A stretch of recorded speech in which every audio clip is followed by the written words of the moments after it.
आप सभी का इस द्वितीय चरण में स्वागत है।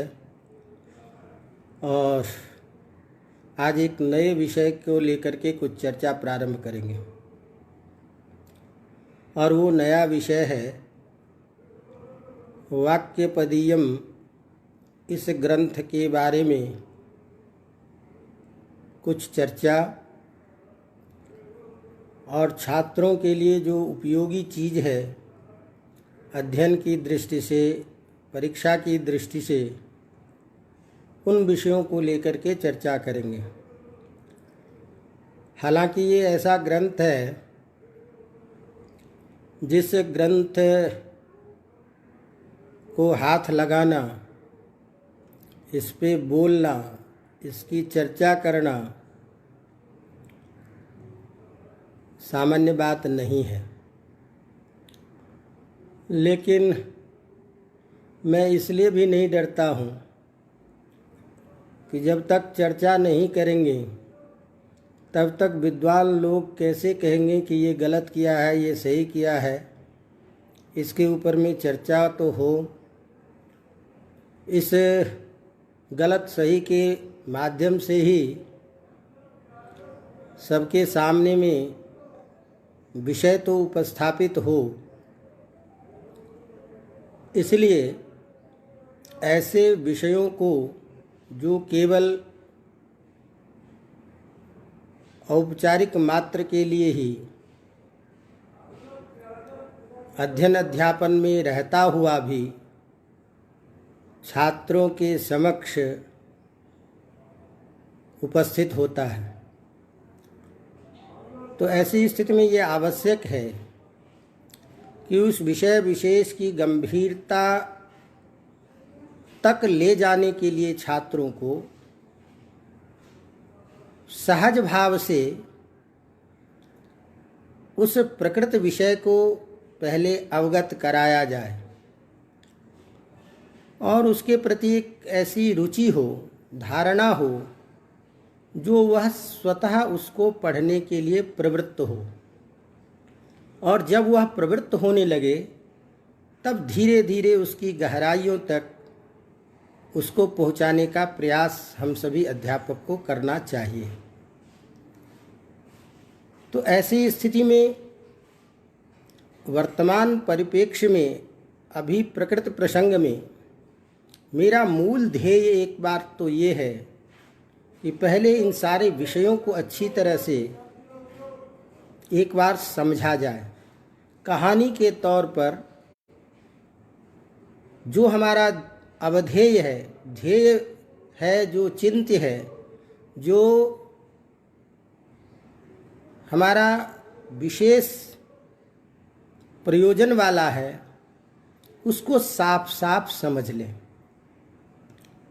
और फिर उस दृष्टि से प्रकारांतर से उसकी क्या क्या संगतियां हो सकती है, अन्य दार्शनिकों का तत्तद विषय में क्या अभिमत है, उसका संयोजन या उस पर विश्लेषण ये किए जाए। तो उस दृष्टि से देखता हूँ आप सबके सामने में उपस्थित होकर के कहाँ तक मैं आप सबके बीच में पहुँचने में समर्थ होता हूँ।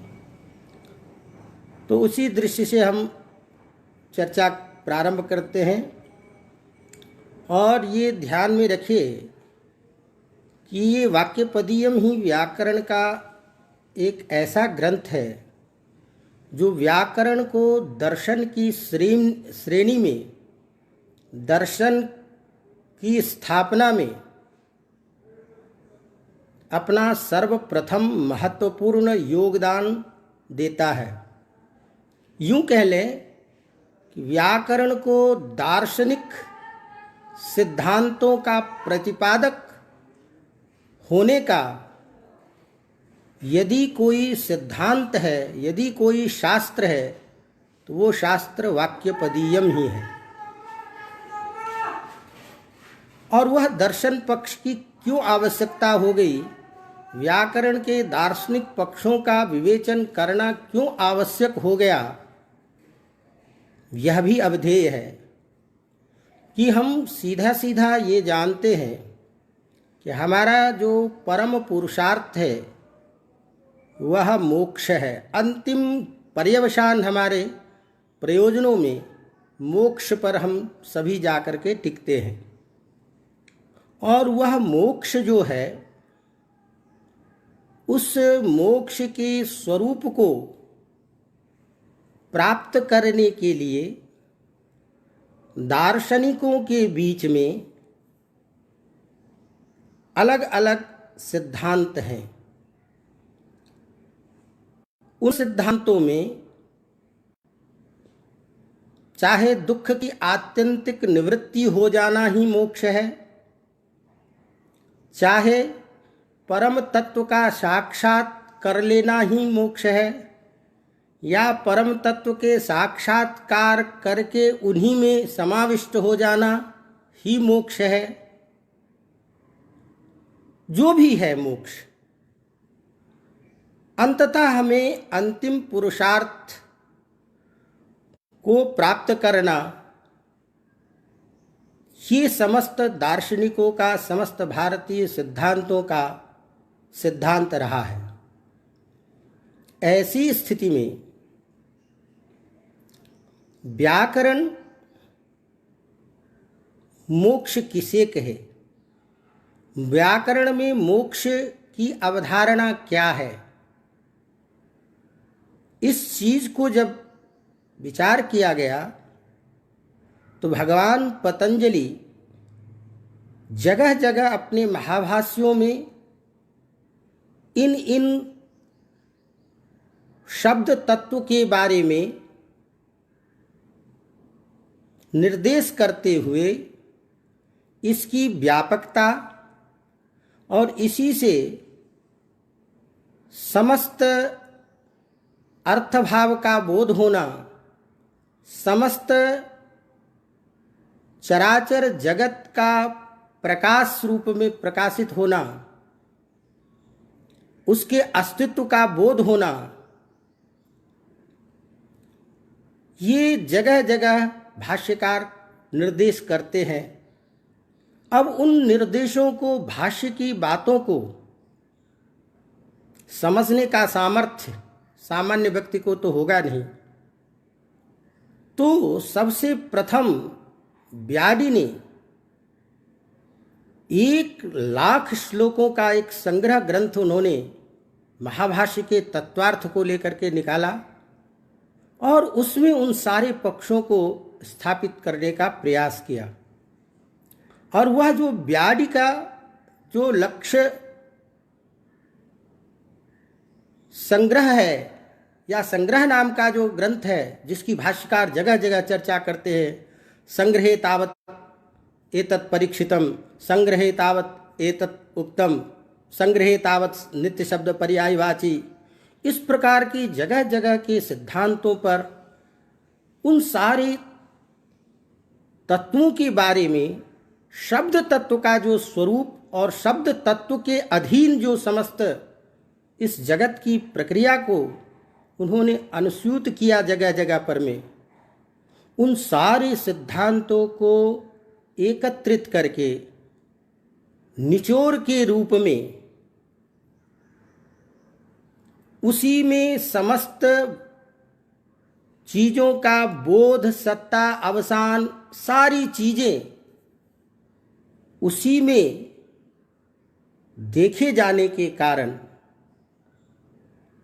वह परम तत्व क्या है, जिस तत्व के अध्यधीन ही समस्त प्रक्रिया चलती है, उसको देखने के बाद जैसे वेदांत आदि शास्त्र में परब्रह्म को समस्त विषयों का, समस्त सांसारिक, समस्त चराचर जगत का, समस्त चीजों का उपादान कारण माना गया है, इसी तरह और उसी उपादान कारण को समझ लेना, जान लेना, उन्हीं के साथ में एक ही भाव होना, ही मोक्ष का स्वरूप जैसे सिद्धांत स्थापित किया गया, उस ब्रह्म की प्राप्ति, ब्रह्म में समाविष्ट होना, ब्रह्म का साक्षात्कार होना ही जो मोक्ष की अवधारणा वेदांत आदि शास्त्र में है, वही अवधारणा यहाँ उस ब्रह्म को शब्द ब्रह्म के नाम से कहा गया, या यूं कहा जाए कि वह शब्द ब्रह्म एक इस प्रकार के, जिसको हम कहते हैं, जो काल देश इत्यादि से कभी भी परिच्छिन्न न होता हुआ समस्त चीजों को अपने में व्याप्त करता हुआ, अपने ही स्वरूप को विभिन्न रूप में प्रकाशित करता हुआ सब जगह विद्यमान रहता है, ऐसा वह शब्द तत्व ही यहाँ ब्रह्म पद से अविधेय है।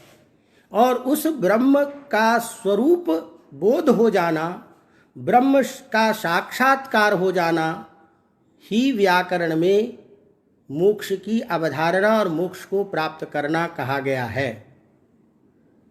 ऐसी स्थिति में उस शब्द तत्व का स्वरूप क्या है, तो उस शब्द तत्व का जो स्वरूप है, जो अनिर्वचनीय है, जो कालातीत है, देशादि से कभी परिच्छिन्न नहीं होता है, जिसका निर्वचन किया जाना संभव नहीं है, ऐसा जो परम तत्व, जो ब्रह्म पद से अविधेय शब्द तत्व, शब्द तत्व पे ध्यान दीजिए, यही शब्द तत्व जो ब्रह्म पद से अविधेय है, जिसे हम शब्द ब्रह्म कह लें या शब्द तत्व कह लें, जो शब्द तत्व स्वयं अपने ही रूप को अर्थ विषयक वस्तु के रूप में और घट पदादि शब्द के रूप में भी विभाजित करते हुए अपने ही स्वरूप को प्रकाशित करके सब जगह संसार की सत्ता में उपस्थित होते हैं। तो ऐसा जो शब्द ब्रह्म है, तो उस शब्द ब्रह्म को कैसे जाना जाए। यहाँ एक चीज मैं जरूर ये बताना चाहूँगा कि जो हमारे औपनिषदादि ग्रंथ में ये सिद्धांत कहे जाते हैं कि दो प्रकार के ब्रह्म हैं, एक परब्रह्म और एक शब्द ब्रह्म, तो वेदांतादि औपनिषदादि शास्त्र में भी सब जगह शब्द ब्रह्म की चर्चा है, जिसको हम द्वे ब्रह्मणि वेदितव्ये परंचापरं च यत् शब्दे ब्रह्मणि निष्णातः ब्रह्मादिमधिगच्छति, वह जो शब्द ब्रह्म है वह अपर ब्रह्म से वहाँ कहा गया है। उस अपर ब्रह्म का मतलब हुआ उस ब्रह्म से ऊपर पर ब्रह्म है। तो उस पर ब्रह्म को प्राप्त किया जा सकता है शब्द ब्रह्म के द्वारा। तो शब्द ब्रह्म उस ब्रह्म पर ब्रह्म तक पहुँचने का एक प्रधान हेतु है, कारण कह लीजिए या एक माध्यम कह लीजिए।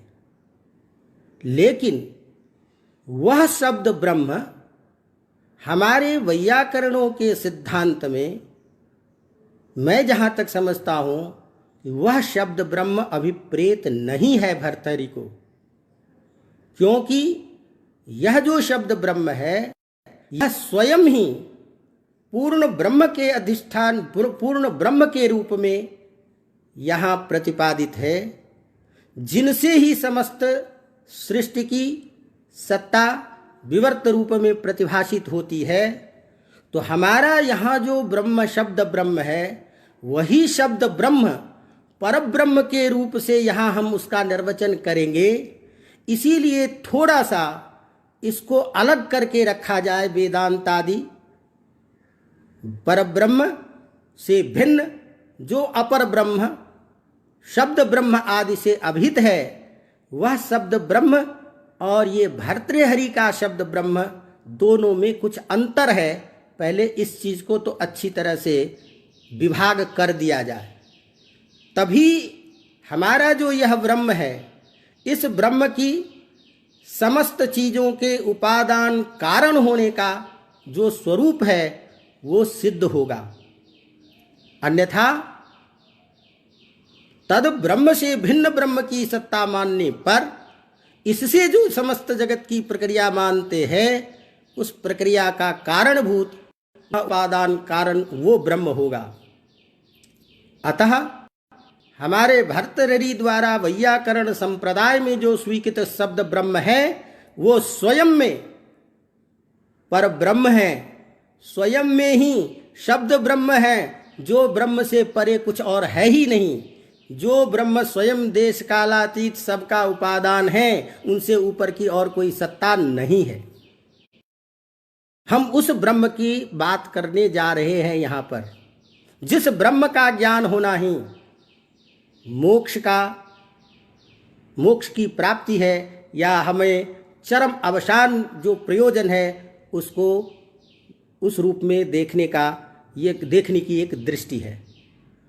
तो वह जो शब्द ब्रह्म है, जिस वेदांत आदि शास्त्र में जो पर ब्रह्म, जिसको लक्षण के द्वारा जाना नहीं जा सकता, जिसको शब्द के द्वारा कहा नहीं जा सकता, जहां पर में वाणी का प्रवेश नहीं है, इसी तरह हमारा जो ये शब्द ब्रह्म है वैयाकरणों का, यहां पर में भी किसी की गति सत्ता नहीं पहुंच सकती है।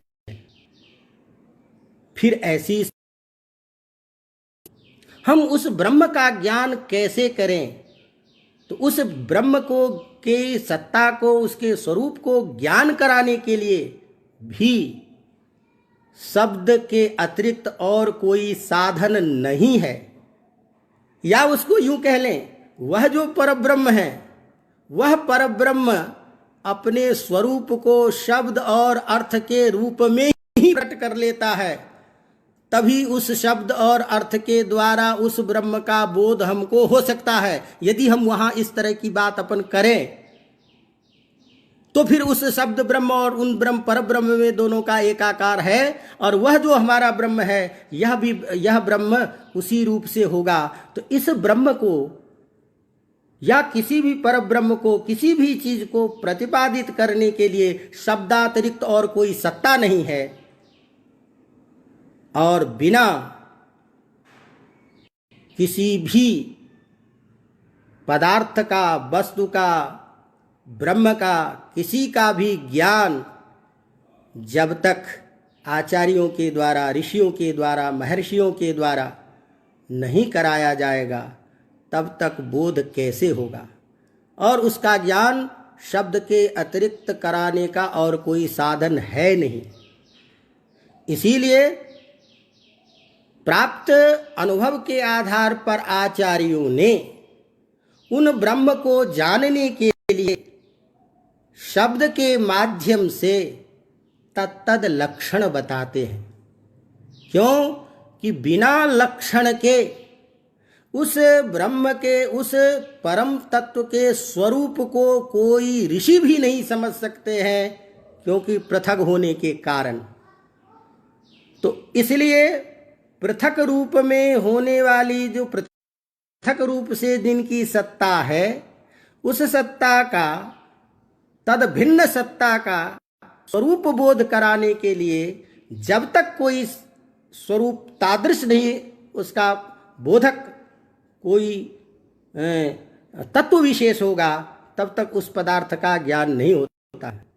इसीलिए उन पदार्थों को बताने के लिए लक्षण के द्वारा उनके अंतिम स्वरूप तक को पहचानने में, जानने में हमें मदद मिलती है। इसीलिए जो अनिर्वचनीय है, उनका भी निर्वचन शब्द के द्वारा करते हैं। और उस शब्द को यूं समझिए कि जब हम ब्रह्म पर ब्रह्म क्या है, तब हम उसके स्वरूप की स्थापना के लिए जब कहते हैं कि सत्यम ज्ञानम अनंतम ब्रह्म, ये सत्य है, ज्ञान रूप है, सत है, चित है, आनंद है, ऐसा लक्षण करके उस ब्रह्म के स्वरूप का बोध हम सबको करवाते हैं। यदि ये लक्षण नहीं होता, यदि ये शब्द के द्वारा किसी चीज का ज्ञान नहीं कराया जाता, तो किसी को भी उस परम तत्व का बोध संभव नहीं था। ये अनिर्वचनीय होता हुआ भी,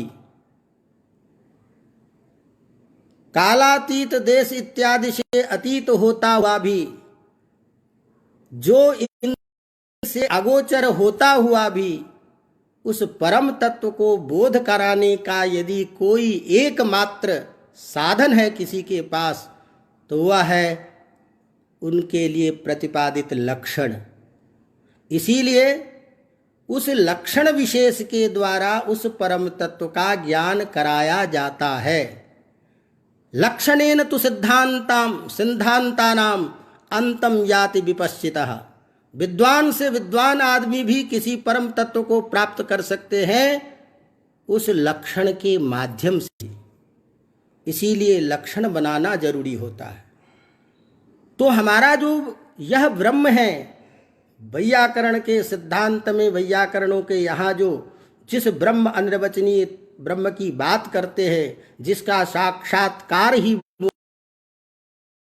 वह ब्रह्म कैसा है, उस ब्रह्म का स्वरूप कैसा है, उसको किस रूप में जाना जा सकता है, इसके लिए कोई होना जरूरी।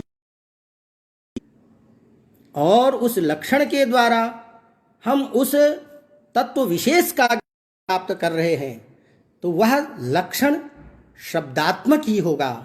शब्द से अतिरिक्त और कोई साधन नहीं है किसी चीज को व्यक्त करने के लिए हमारे पास। इसीलिए शब्दातिरिक्त कोई सत्ता ऐसी नहीं है जिस चीज के द्वारा हम उसको बोध करें।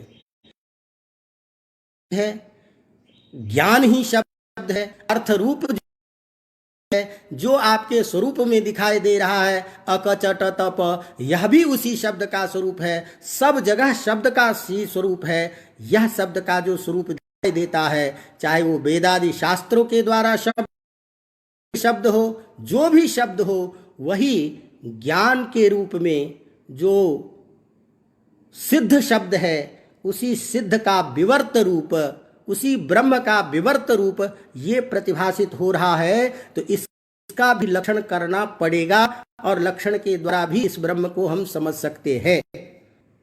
इसे अतिरिक्त और कोई सत्ता नहीं है।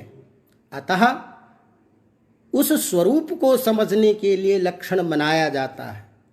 और वो लक्षण दो तरीके से होते, दो प्रकार के होते हैं, जिसको हम कहते हैं एक स्वरूप लक्षण और एक तटस्थ लक्षण।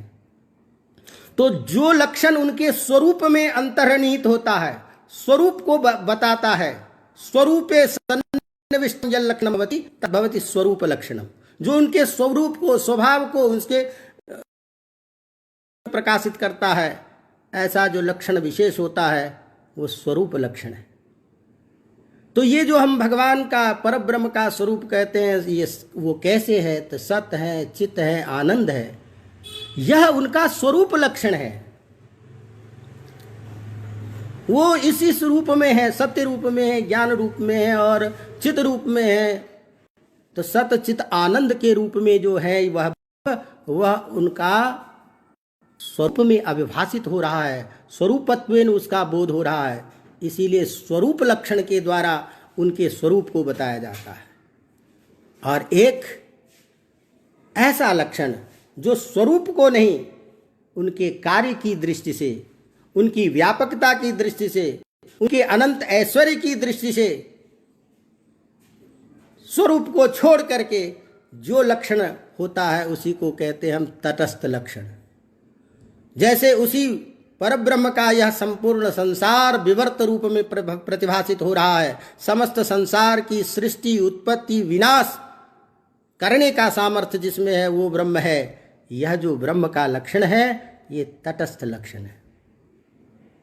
तो कार्य को देख करके, उनके सत्ता को देख करके, उनके व्यापकता को देख करके, जो उनके स्वरूप से भिन्न होता हुआ भी जो अभिन्न दृष्टि है, कार्य है, उसको लेकर के जो लक्षण किया जाता है वो लक्षण होता है तटस्थ लक्षण। तो इन स्वरूप लक्षण और तटस्थ लक्षणों के द्वारा किसी भी पदार्थ विशेष का ज्ञान किया जा सकता है, इसके अतिरिक्त और कोई साधन नहीं है। इसीलिए लक्ष्यते अनेन तद लक्षणम लक्ष्यते बोध्यते ज्ञायते अर्थ्यते येन तद लक्षणम, जिसके द्वारा किसी अर्थ विशेष का, तत्व विशेष का, यथार्थ विशेष का, पदार्थ विशेष का ज्ञान किया जाता है, उसे हम लक्षण कहते हैं। तो लक्षण करना पड़ेगा, लक्षण के अतिरिक्त वहां तक पहुंचने का कोई साधन हमारे पास नहीं है। अतः इस प्रकार के जो व्याकरण में जिसको शब्द तत्व के नाम से ब्रह्म के रूप में माना गया है, कहा गया है, वह शब्द का ब्रह्म का लक्षण क्या है, उसके स्वरूप को बताने के लिए और उनके द्वारा कैसे इस समस्त सृष्टि की प्रक्रिया चलती है, कैसे समस्त सृष्टि की प्रक्रिया अवभाषित होती है, किन शक्तियों के द्वारा यह इन समस्त चीजों को नियमित करते हैं, ये सारे उस ब्रह्म की शक्ति, उनका स्वरूप, उनके स्वरूप का बोध, यह बताने के लिए यह वाक्यपदीयम में परम ध्येय जो पर ब्रह्म, उसका ज्ञान प्राप्त कराना प्रथम प्रयोजन है। उसी को ध्येय मान करके हम आगे की प्रक्रिया करेंगे और उसी ब्रह्म का जो अनेक रूपों में विभक्त रूप है, जो प्रक्रिया के भेद से वाक्य के रूप में हमारे सामने उपस्थित होता है, पद के रूप में उपस्थित होता है, और पद वाक्य के रूप में जिसका हमको बोध करके, उन्हीं के स्वरूप का बोध करके उस शब्द ब्रह्म तक जैसे आएंगे, तो उसकी प्रक्रिया तो हम बाद में बताएंगे।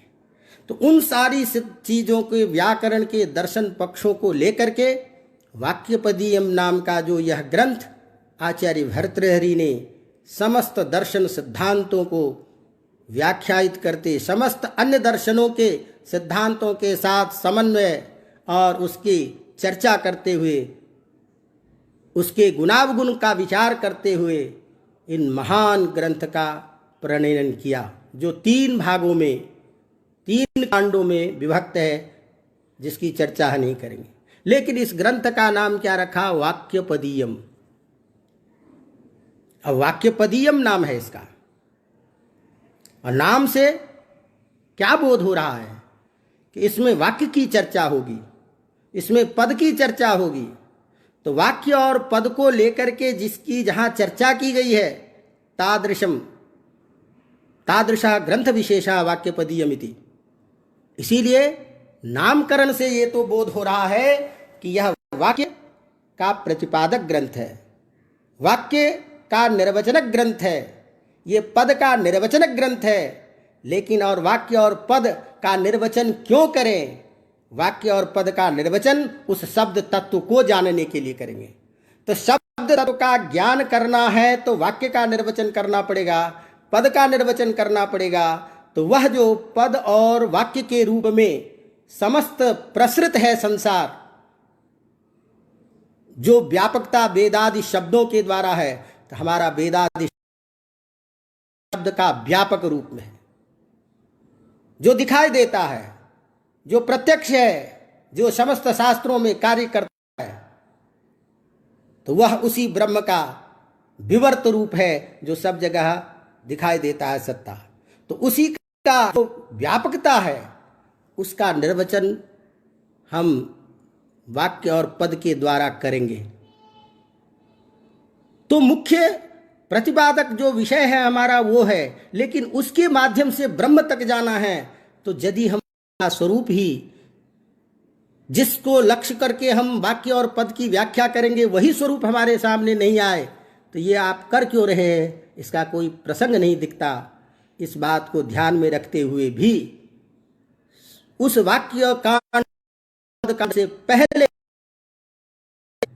ध्येय विषय होने के कारण, प्रधान विषय होने के कारण, इसी के ग्रंथ के प्रतिपादक होने के कारण प्रथम कांड के रूप में सर्वप्रथम ब्रह्म कांड का इन्होंने प्रणयन किया, जिसको हम प्रस्तावना के रूप में कह सकते हैं, जिसको हम आगम के रूप में कह सकते हैं।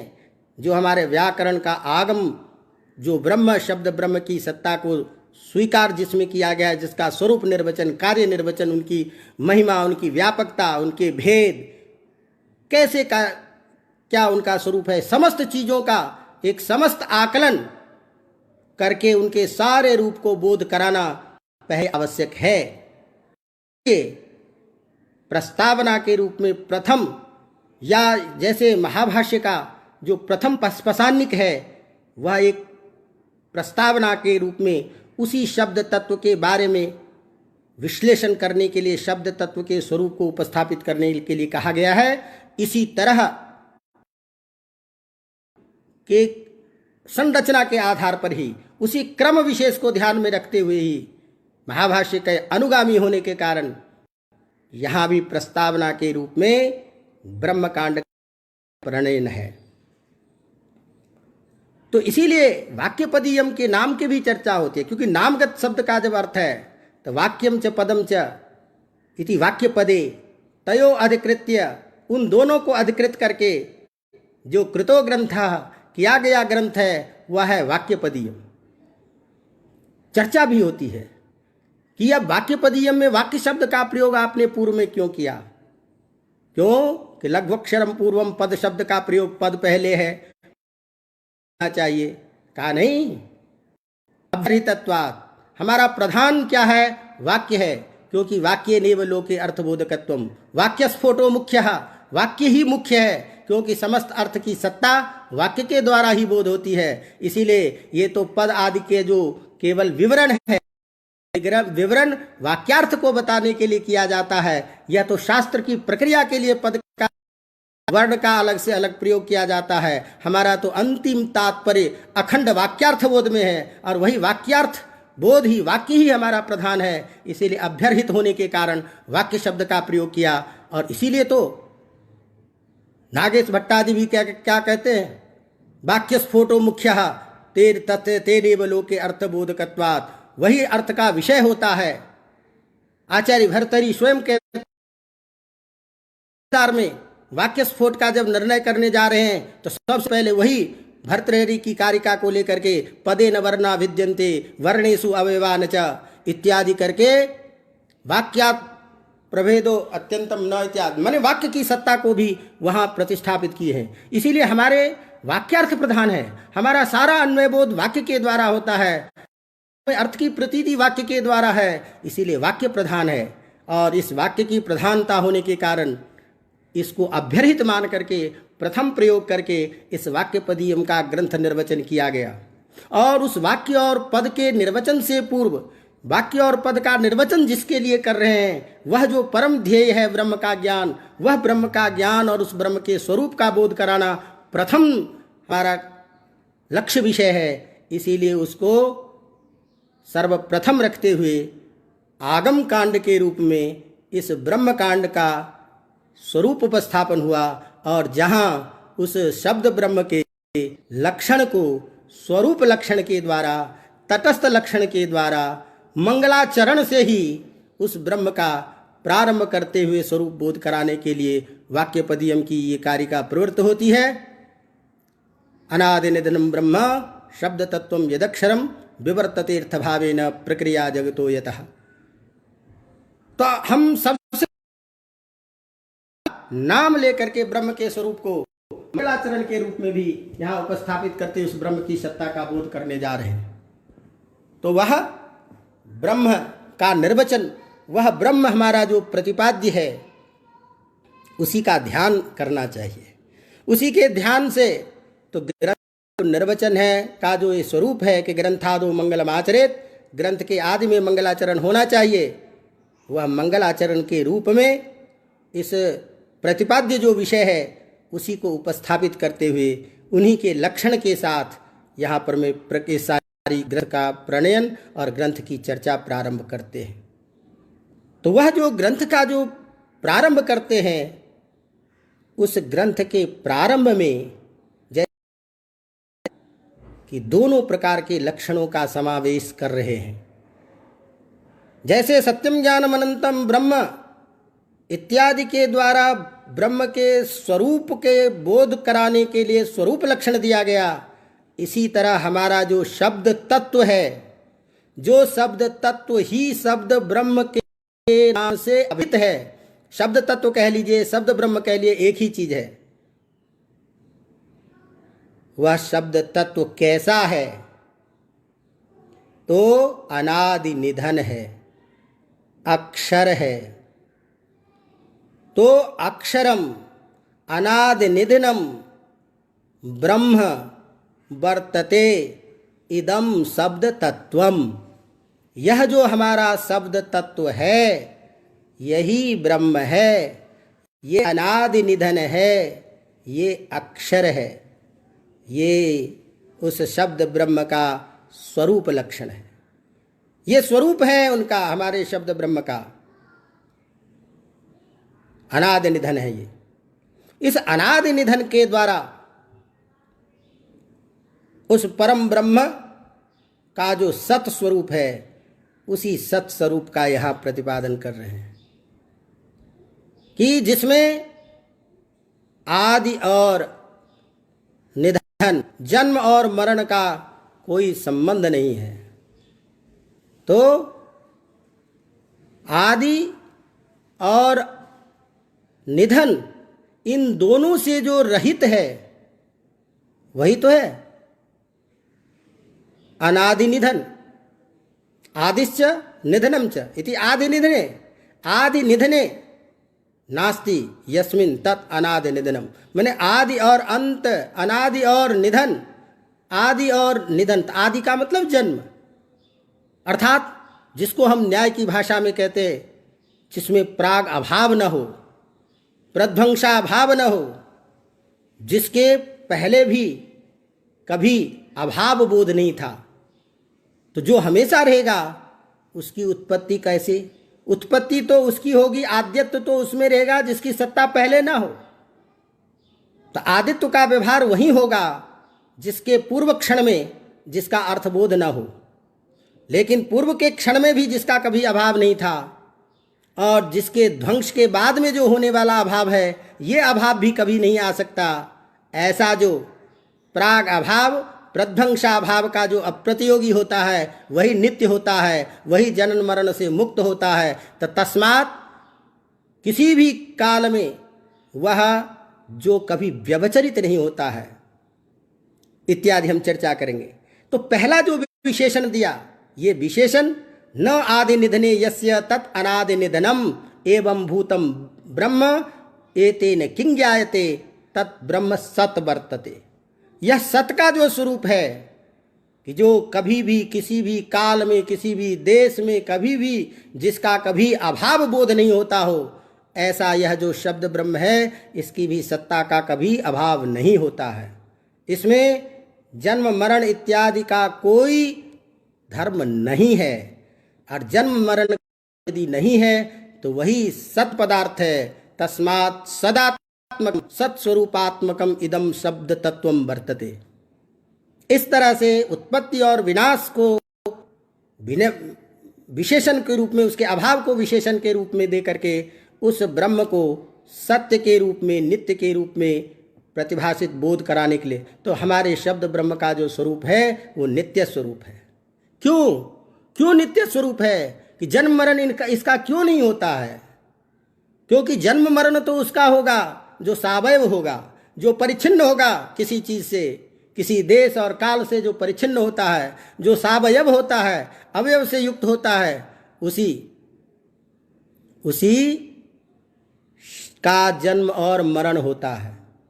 तो यह जो हमारा जो शब्द ब्रह्म है, यह शब्द ब्रह्म कभी भी किसी भी देश काल से परिच्छिन्न नहीं है, कभी भी नहीं है, इसीलिए अवयव से रहित है। तो निरावयव है और देश कालातीत से परिच्छिन्न, इसमें जरा नहीं है और जरा मरण का धर्म भी नहीं है। तस्मात् नित्यम जरण मरण शून्यम वर्तते अनादि निधनम वर्ते इत्यर्थ। और क्या है ये? अक्षर है ये। अक्षर क्या है? क्षर संचलन, क्षर धातु संचलन अर्थ में भी होता है, जिसमें किसी प्रकार का संचलन ना हो, अक्षर हो, विचलित ना हो, जिसमें किसी प्रकार का पूर्वापरिभाव क्रम इत्यादि का व्यतिक्रम और दीर्घ लघु छोटे इत्यादि किसी भी क्रम का बोध नहीं होता हो, जिसमें किसी प्रकार का संचरण न हो, जो कूटस्थ हो, ध्रुव हो, एवं भूतम क्षरम वर्तते। और जो क्षर जो कूटस्थ है उसी को अक्षर बोलते हैं। और यह अक्षर इस रूप में कूटस्थ भी है, इस रूप में ये अविकारी है, इसमें किसी प्रकार का विकार नहीं होता है, ऐसा। और इतना ही नहीं, दूसरी स्थिति में अश्नोति व्यापनोति अर्थान, समस्त चीजों को अपने में व्याप्त कर लेते हैं, समस्त चीजों को व्याप्त करके बैठे हुए, इसलिए सभी में है, सिर्फ सर्वव्यापक है। तो सर्वव्यापक होने के कारण ये भी अक्षर हैं। तो जो सर्वव्यापक है, समस्त वेदादि शास्त्र के शब्दों को, समस्त लौकिक पारलौकिक समस्त शब्दों को भी व्याप्त कर रखा है। और शब्द से यहाँ केवल शब्द मात्र, क्योंकि शब्द और अर्थ, शब्द भी शब्द ही है, क्योंकि हम ज्ञान को ही शब्द बोलते हैं। तो ज्ञान अर्थात्मक भी है, ज्ञान शब्दात्मक भी है। तस्मात् शब्दार्थयो तादात्म्य होने के कारण शब्द ही तत्व है, शब्द ही ब्रह्म है, वही ज्ञान रूप है, वही अर्थ रूप है, शब्द के रूप में है और विषय के रूप में सब कुछ वही है। इसीलिए ज्ञानातिरिक्त और कोई सत्ता नहीं है। उस ज्ञान का स्वरूप हम कैसे किसी के सामने में लाएंगे?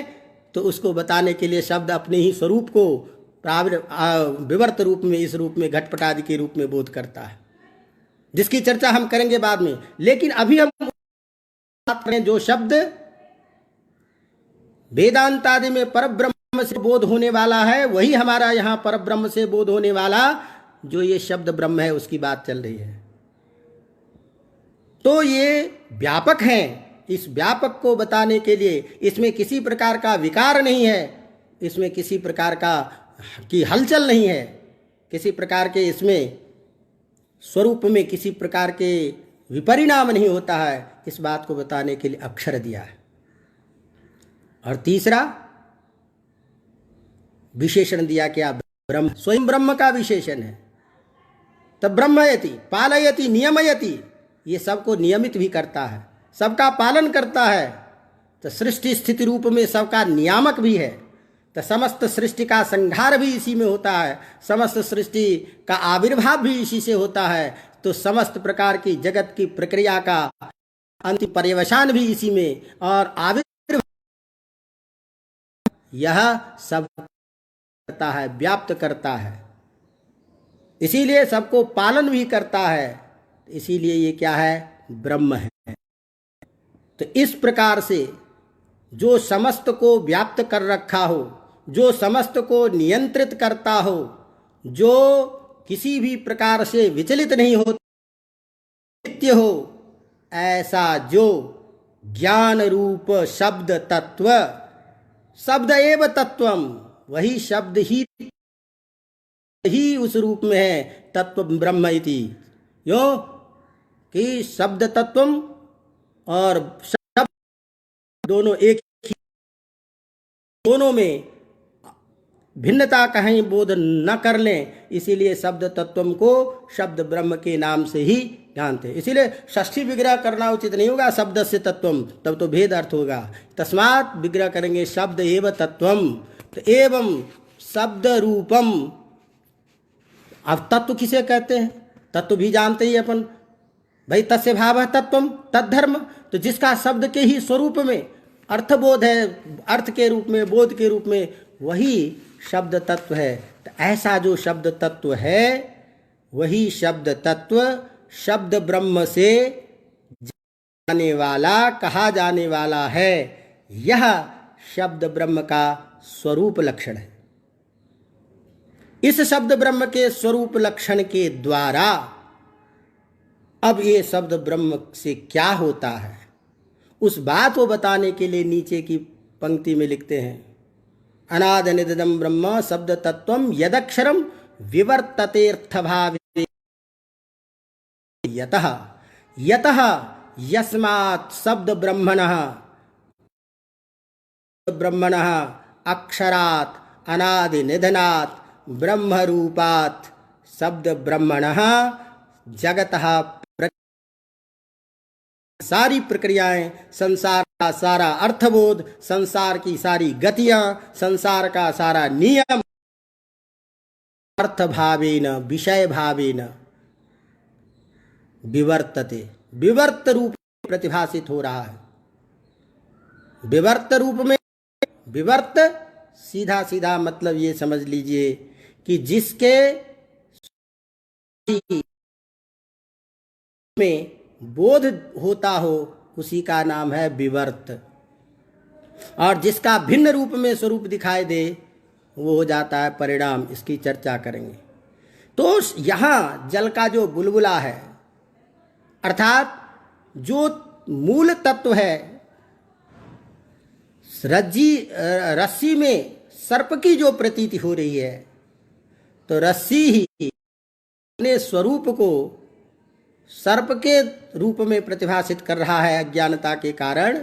इसीलिए जो जो तत्व है उस तत्व का अन्यथा प्रथा नहीं होना, अतत्व तो अन्यथा प्रथा, अतत्व तो सत्व तो अन्यथा, तो विवर्त और परिणाम के लक्षण दिए गए हैं। अर्थात यह जो सारा संसार है उसी ब्रह्म की सत्ता का बदला हुआ रूप दिखाई देता है, इसीलिए विवर्त रूप में प्रतिभासित हो रहा है। तो इस तरह से जगतः यतः यस्मात्, जिस ब्रह्म से, जिस शब्द ब्रह्म से यह उनका कार्य है, तो यह कार्य के रूप में जो बताया जा रहा है, यह क्या है? यह तटस्थ लक्षण का बोध है। इसी द्वारा भी उस ब्रह्म के स्वरूप का, शब्द ब्रह्म का निर्वचन यहाँ है, और स्वरूप लक्षण के द्वारा भी इसका लक्षण बोध हो रहा है। इसीलिए यद अनादि निधनम ब्रह्म अक्षरम शब्द तत्वम, यह शब्द तत्व का सारा विशेषण जो उनके ब्रह्म के स्वरूप का प्रतिपादक, और यतः जगतः प्रक्रिया विवर्तते, ये उसके तटस्थ लक्षण का प्रतिपादक। इन लक्षण उस शब्द स्वरूप के, शब्द ब्रह्म के स्वरूप को कुछ जान पाते हैं।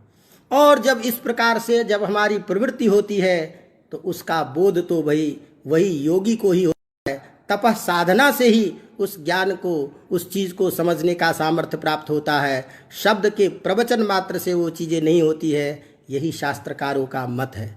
लेकिन उस लक्षण के बिना भी उस पदार्थ तक नहीं पहुंचा जा सकता, इसीलिए लक्षण आवश्यक था। उस शब्द ब्रह्म के स्वरूप के बारे में इसमें बताया, जिसकी सामान्य चर्चा हमने की। अब इसकी चर्चा हम और करेंगे। तो आज चूंकि प्रथम करना था तो ये सारी बातें हो गई। अब जैसे भी होगा फिर इस शब्द ब्रह्म के भेद, कार्य, इसकी शक्तियाँ, इन सब की चर्चा हम धीरे धीरे करेंगे।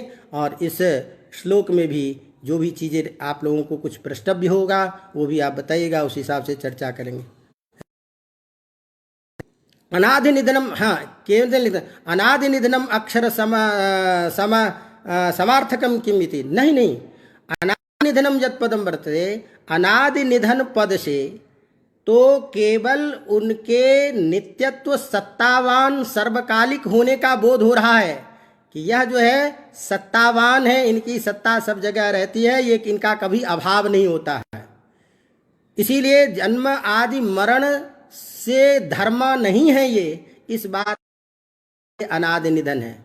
और अक्षर जो है इसमें किसी भी प्रकार का विकार उत्पन्न नहीं होता, किसी भी प्रकार के इसमें परिवर्तन नहीं होता, किसी भी प्रकार के यह क्रम से युक्त नहीं होते हैं, इस बात को बताने के लिए और व्यापक रूप में सभी चीज़ों में रहने के लिए ये अक्षर पद है। इसीलिए दोनों विशेषण समानार्थक नहीं है, भिन्न भिन्न अर्थ का, एक में नित्यत्व का बोध हो रहा है, एक में व्यापकत्व का बोध हो रहा है, एक में ब्रह्म में पालकत्व नियामकत्व का बोध हो रहा है। इसीलिए ब्रह्म नियामक भी हैं, ब्रह्म पालक भी है और ब्रह्म सब में व्याप्त भी रहते हैं। इन सारी चीज़ों को बताने के लिए अलग अलग बोध किया गया।